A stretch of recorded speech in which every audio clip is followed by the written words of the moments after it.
Imagine living in a house that isn't on land, but is instead built on wooden stilts, towering several meters above the earth, where boats are your cars, water is your street, and floods are just part of everyday life, where your home rises and falls with the seasons, and your entire way of life is adapted to one thing: water. This isn't a fantasy or a futuristic concept.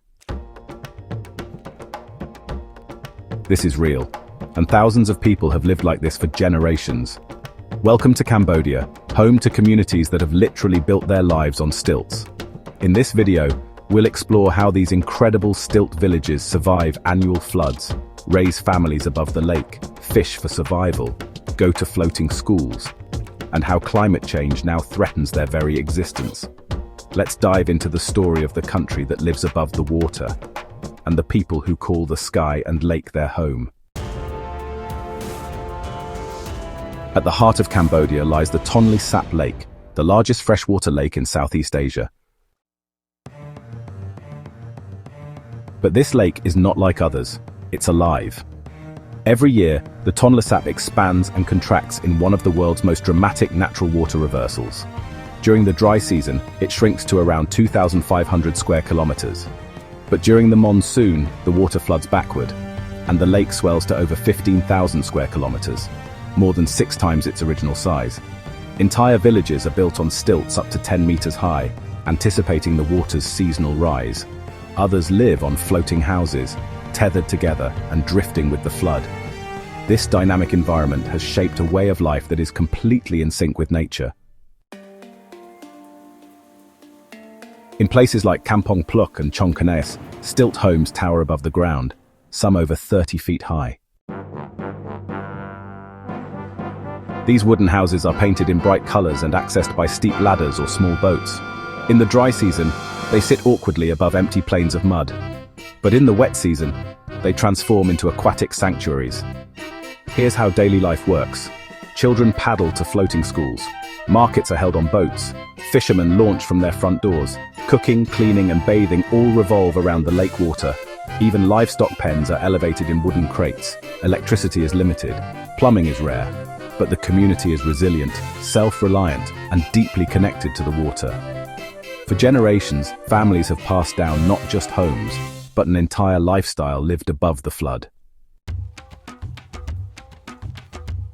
Water isn't just a necessity in these communities, it's a spiritual force. Many homes have shrines dedicated to water spirits, believed to protect families and ensure good fishing seasons.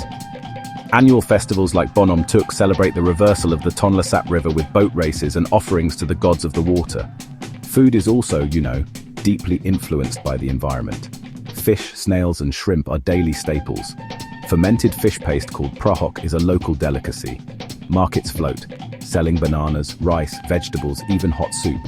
Despite the isolation, these communities are rich in oral tradition, storytelling, and Buddhist customs. Music echoes across the water during ceremonies.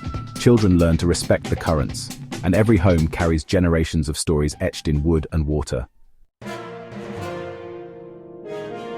But life on stilts is becoming more fragile. Climate change and upstream dam construction along the Mekong River are threatening the delicate balance of Tonlé Sap. The lake's seasonal flooding is becoming less predictable and honestly less dramatic. This means less fish, poorer harvests, and increasing hardship for families who depend on water levels. Illegal logging, plastic waste, and population growth add even more pressure. Many younger residents are migrating to cities, leaving behind aging populations and fading traditions. Experts warn that without urgent conservation, the stilt villages may disappear entirely within a few generations, not from floods, but from lack of them. The stilt villages of Cambodia are really a testament to human adaptability, a society that found a way to live with water, not against it. For centuries, these communities have floated between two worlds, sky and lakeland, and flood tradition and survival. Their story is more than visual wonder. It's a lesson in sustainability, humility, and ingenuity.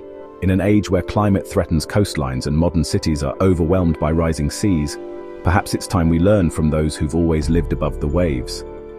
So the next time you see a house on solid ground, Remember the people who call stilts their foundation and water, their home.